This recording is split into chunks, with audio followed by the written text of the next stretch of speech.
Alright, man. For anybody that watches this from the beginning, second attempt, we're gonna do this in the morning. I try to play some video games. Usually, like, for a whole year, I just woke up in pain, and after the pain, like, subsides a little bit, then all I do is just sit on my butt, do some work if I have to on the phone, call people I have to go call, and I just play games. Or sometimes I just stare at the screen. Well, it's a new year, and I feel good now. Praise God. Anyways, yesterday I just saw a homegirl I haven't talked to in a minute on the stream, and then I had some other homies come in, from IRL to stream, and we just had fun. Oh, I had fun, but then I didn't make any progress on this thing, so whose fault is that? It's my fault, but I ain't getting paid, so I have fun, so there's that. Alright, so I gotta do this. I don't alphabeticalize any of this. I probably should. Let's make sure. If you're wondering what I'm using, I couldn't tell you, some Chinese thing like this stand, and it's very cheap. Probably cost me only 10 bucks, homie.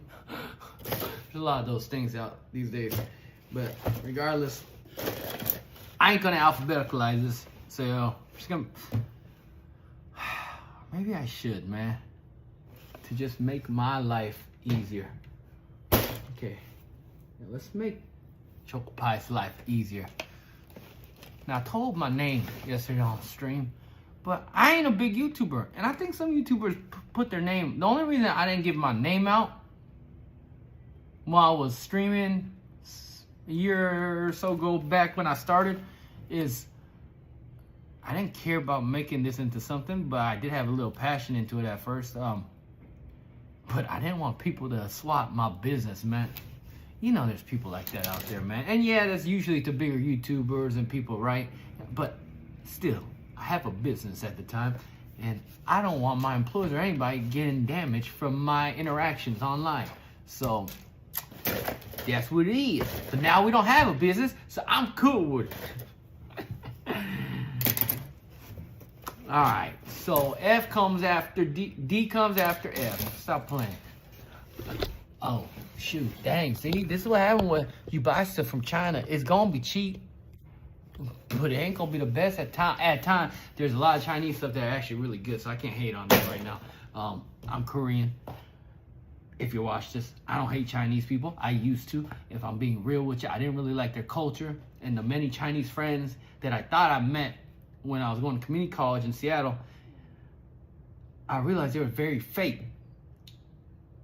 But it's just their culture of where they came from. And there's many regions in China, so not all Chinese people are like that. It's just the ones I met were so fake that and plus I was crazy too. To them, they probably never saw Asian like me, and being honest. I'm not trying to lift myself up or put myself down. I just was wild, fighting everywhere.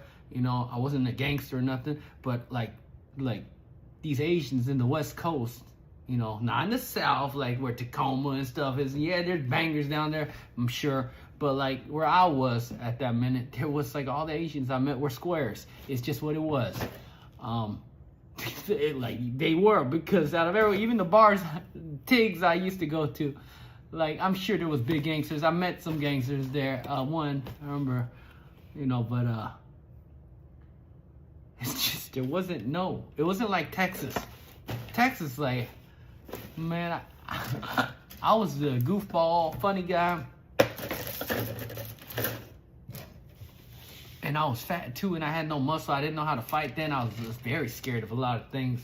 You'd be surprised just working out as a man or a woman, the confidence that builds up you, and sometimes the arrogance, man. Because once I got my muscle, I still didn't even know how to fight. But then I started fighting up in Seattle, where in Texas, I never fought. Actually I did. I got beat up many times though.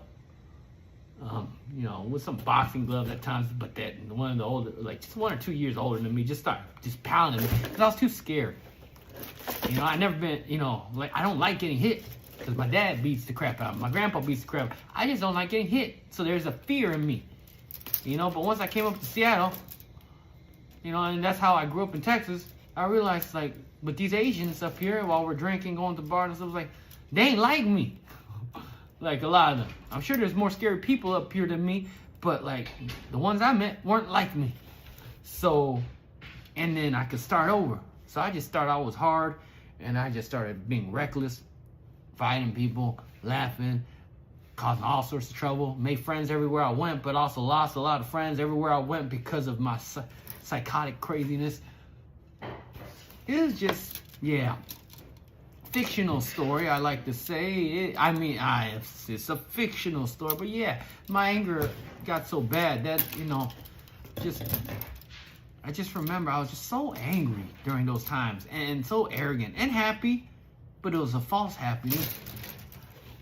I just remember some guy was honking at me on the highway, and I was going, and I don't know if he cut me off or I cut him off or what, but like I think he was definitely in front of me, and I kept honking at him, and then we're coming into Seattle downtown, but there was a ramp there, and he goes up to the ramp and he parks on the gravel, and then I park on the gravel. I was like, all right, homie, let's do this.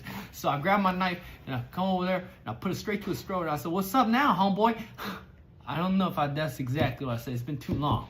All I remember is I put the knife up to him, and then, you know, he's scared shitless. I would be too. Don't get me wrong. If the roles, and I'm gonna tell you another story where the roles were reversed, and I was scared. You know, see, you can act all you want, but who you are, you know, only you know. Alcohol, these drugs can make you feel powerful at times, but who you really are, you can only know when you're sober, man. Yeah, so the second story to that is more humiliating and funny one for me. I used to be a delivery driver for a couple Thai restaurants. I don't know which one this was when I was working, but I was just delivery driving. Now I remember I was thinking out. I'll tell this one before the car accident one. I mean, not the car accident, but the same situation reversed. I remember while I was delivering Thai food, there was a college kid, and you know what? I should have had empathy because I said I was a so-called Christian at the time. That's why I said there's a growth that happens. Like, I said I was Christian, but like I wasn't acting like it at all at times. Like 90% it was like me just acting like a non-Christian and just saying it.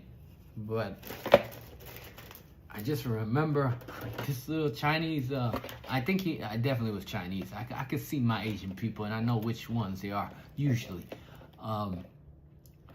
Younger Chinese kid than me, I think, or maybe we were the same age, I don't know. But at the time, I was just driving his food, and then he took like 10 to 15 minutes to come downstairs to pick up his food, because it's like, it just took a long time. And I believe he said he was coming down, you know, and whatever. Because if they wanted me to go up, I go up. Because, like, I want to do extra service, so they give me more tip. Well, this guy just gives me the change. And I give the change back to him, of course, out of respect. And then I'm... Tip, homie! Tip! He didn't give me nothing. And he went up. But now I'm just a poor college kid. And I also understand. I've been so American a long time. I didn't know that in Korea... I don't know about China, but I'm sure it's like that in China too. But Korea and Japan, they don't have a tipping culture. You don't tip them. We're just supposed to be good people and not accept tips. Like, that's just how the mentality kind of is. I described it pretty terribly, but that's what it is. But I'm American, dog. So, I like to say I'm Korean when it's beneficial to me, but at the end, I'm more American than Korean at times, mostly. Now I'm a Christian, so that's a whole different thing. But I just remember that the homie just goes, and I'm like, I'm just waiting like this, like, forgetting something? He's like, no? Oh, have a good day. And he goes up, and I just couldn't let it go. I was so pissed off, because like he made me wait. And it's like the pride of youth and my own ego. And I call him and I say, hey, I need you to get down here right now. He's like, oh, what's going on? I was like, hey, you didn't give me no tip. He's like, oh, I'm sorry? And it's like, you need to, and then I started cussing. I was like, you need to get the F down here right now. And then he came down, I said, and he tried to give me like $5, and then I saw 20 or 10, I think, and then whatever I saw, the bigger bill, I snatched it out of his hand. I was like, all right, thanks, buddy. And I left, and he was scared. I feel bad about that. now that I understand, like, it's a college kid, man. He probably didn't have money. Or he might have. You know, a lot of Chinese college kids, they're rich, man. I'm talking about, like, 20-year-olds driving Lamborghinis and Ferraris and stuff. Like, maybe that's what made me, like, you know what I'm saying? Like, get real irritated. You know, seeing those around. You know, we like, more than anything, human mind, we connect dots, right? And we racial profile. We do all this stuff, man. Now, like I said, I'm no longer a racist, man. I didn't even think I was racist before. But as I lived in Washington, I understood, yeah, I had a lot of racism in me. To a lot of different things. But that is what it is. Anyways, I'm still organizing this. Now, there's the other driving story. Like I said, fictional story from the first part. You know, Choco Pie's ego got to him, so he put a knife on someone's throat on the highway.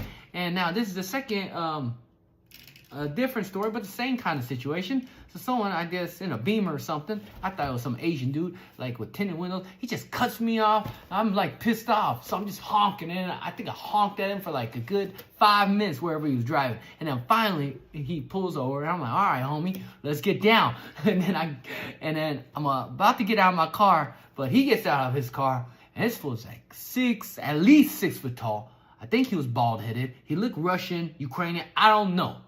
But I had some other friends that was different, that were even Slovakians or something. I don't know what he was, but he's one of those white boys.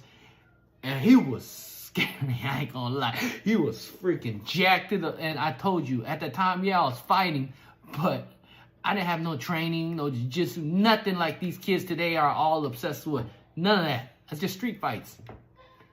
And this jacked up fool just comes over to my window because I was about to get in my car too, but then when I saw him get out of his car first, I got scared, man. And I was like, oh crap, dude, I can't beat this fool up. Like, there's a weight, dude, advantage, okay? And I don't have no fighting background, all right? And I'm a survivalist, okay? I'm not afraid to admit when I'm scared. So, but I still have my ego. So this big jacked up dude comes next to me. And I rolled down my window halfway. And I said, and he's like, in this little very, like, Russian or Ukrainian, like, what do you want? Like, what's your problem, man? And I said, hey, and I tried to, like, be strong too. But I was like, hey, man, you know, like, you cut me off there. But it's all right. It's all right, bro. He's like, oh, are you sure? And I was like, yeah. I think I said, yeah, no, it's all right. You know, he already knew. He got me, dog. Like, he could see the fear in my eyes. But thank goodness he didn't smash me that day. But yeah, little karma. I don't believe in karma. I believe in Jesus. But you could say that's a little karma coming back to me. Shoot. I forgot a piece. I might have to restart the stream. Yeah, I'm gonna have to restart the stream. Anyways, that's a little fun story. Fictional stories, I always like to say. Choco Pie's gonna be back.